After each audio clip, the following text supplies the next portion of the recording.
Assalamualaikum warahmatullahi wabarakatuh.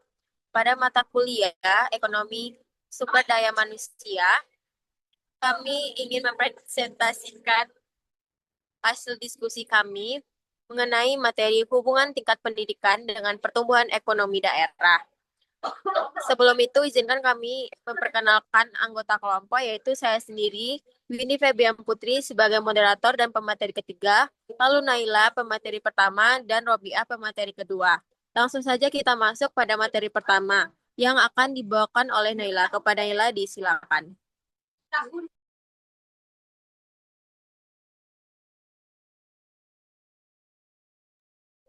Baik, terima kasih kepada moderator. Eh, Materi pertama yaitu menekankan bahwa pendidikan merupakan investasi penting bagi pertumbuhan ekonomi.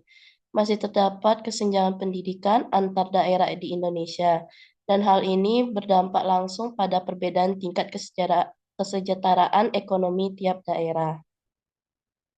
Eh, Materi yang dibahas yaitu kesenjangan lama sekolah antar daerah, korelasi antara IPM dan PDRB, serta peran pendidikan dalam mencapai target SDGs pada tahun 2030. Intinya, perbedaan pendidikan menyebabkan ketimpangan ekonomi antar daerah. Slide selanjutnya yaitu menjelaskan em,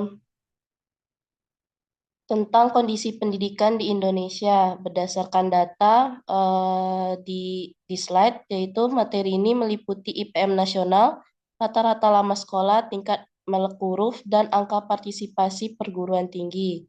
Selain itu dijelaskan juga perbandingan antara daerah yang menunjukkan bahwa semakin tinggi pendidikan, semakin tinggi juga pendapatan daerah.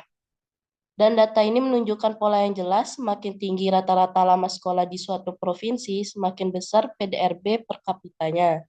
Papua pegunungan dengan lama sekolah 5,89 tahun hanya menghasilkan PDRB sebesar 11 juta rupiah, jauh di bawah Jakarta yang 11,31 tahun dengan biaya 289 juta rupiah.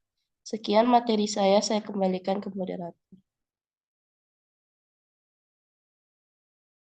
Baik, terima kasih kepada Naila. Pemateri selanjutnya akan dibawakan oleh Robiah. Kepada Robiah, disilakan. Baiklah, sebelumnya terima kasih kepada moderator atas waktu dan kesempatannya. Di sini saya akan menjelaskan mengenai yang pertama yaitu teori dan kerangka analisis. Di mana yang pertama human capital theory atau yang disebut dengan teori modal manusia. Pada bagian ini kami membahas dasar teorinya yang pertama yaitu dari School tahun 1961 mengatakan bahwa pendidikan itu bukan sekedar kegiatan sosial tapi investasi produktif. Artinya, kalau kita mengeluarkan biaya untuk sekolah, itu sebenarnya seperti menanam modal agar kemampuan kerja meningkat. Yang kedua yaitu tadi Becker pada tahun 1964 menambahkan bahwa orang mau sekolah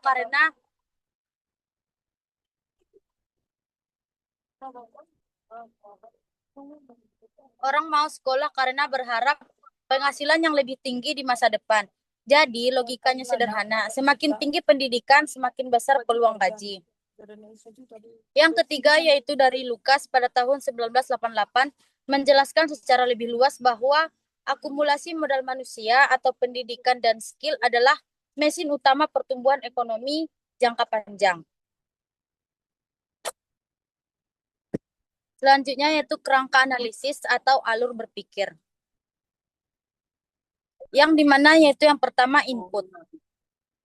Yang pertama yaitu investasi pendidikan seperti anggaran pendidikan, fasilitas sekolah, dan kualitas guru. Contohnya dana BOS, pembangunan sekolah, dan pelatihan guru.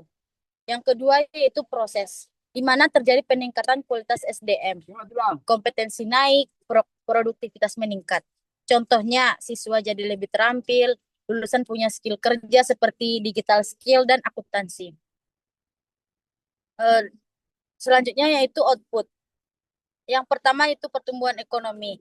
di mana PDRB meningkat, pendapatan naik, dan lapangan pekerjaan bertambah. Contohnya, UMKM berkembang karena SDM yang lebih kreatif. Yang terakhir yaitu siklus berkelanjutan. Output yang tadi akan mendorong investasi lagi, seperti ekonomi meningkat, pajak naik, dan pemerintah pun bisa membangun sekolah lagi. Next.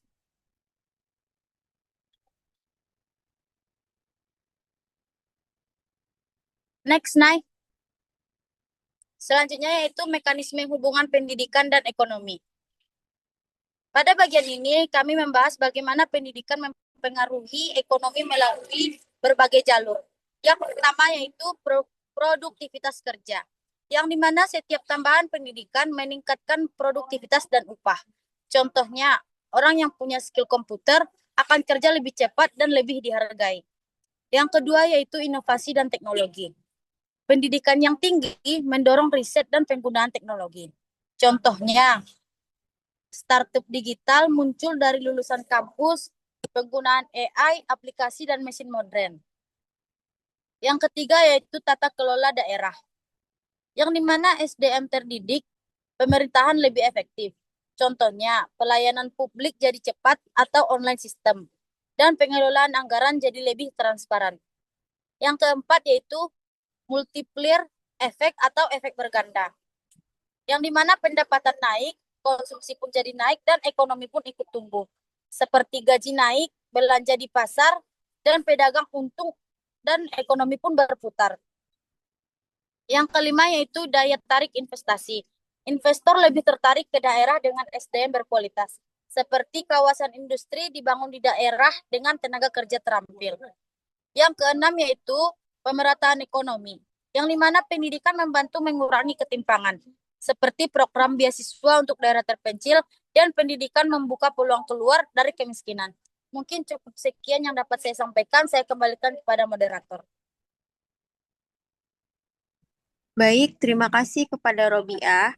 Selanjutnya kita akan membahas mengenai studi kasus, yaitu dibawakan oleh saya sendiri. Nah, perbandingan daerah di Indonesia dapat kita lihat pada slide ini. DKI Jakarta merupakan IPM tertinggi. Kita lihat IPM 2023 mencapai 82,46. Rata-rata lama sekolah yaitu 11,31 tahun. PDRB per kapita mencapai 289 juta per tahunnya. Lalu tingkat penganggurannya mencapai 6,53%. Pada slide ini membahas perbandingan antara DKI Jakarta dan Papua Pegunungan. Materinya meliputi IPM, rata-rata lama sekolah, PDRB per kapita, dan tingkat pengangguran. Intinya, daerah dengan pendidikan tertinggi seperti Jakarta memiliki ekonomi yang lebih maju dibanding daerah dengan pendidikan rendah.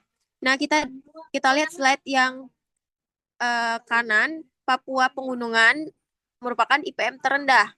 IPM-nya 2023 mencapai 55,05. Lalu rata-rata lama sekolahnya hanya mencapai 5,89 tahun. PDRB per kapita hanya mencapai 11 juta per tahun, lalu tingkat penganggurannya mencapai 3,12%. Perbandingan Jakarta dan Papua Pegunungan memperlihatkan kesenjangan yang ekstrim. Bukan karena Papua miskin sumber daya alam, justru sebaliknya. Masalah utamanya adalah keterbatasan akses pendidikan yang menghambat kemampuan daerah mengolah potensi ekonominya secara optimal. Lalu next. Nah, kita masuk pada kesimpulan dan rekomendasi kebijakan. Pada slide ini berisi kesimpulan dari pembahasan yang sudah kita paparkan dari tadi. Materinya yaitu hubungan positif antara pendidikan dan pertumbuhan ekonomi, adanya ketimpangan pendidikan antar daerah, serta pentingnya investasi pendidikan untuk pertumbuhan yang merata dan berkelanjutan. Nah, kita paparkan dulu yang kesimpulannya, yaitu tingkat pendidikan berkolerasi positif kuat dengan pertumbuhan ekonomi daerah di Indonesia. Disparitas pendidikan antar daerah menjadi penyebab utama ketimpangan ekonomi regional.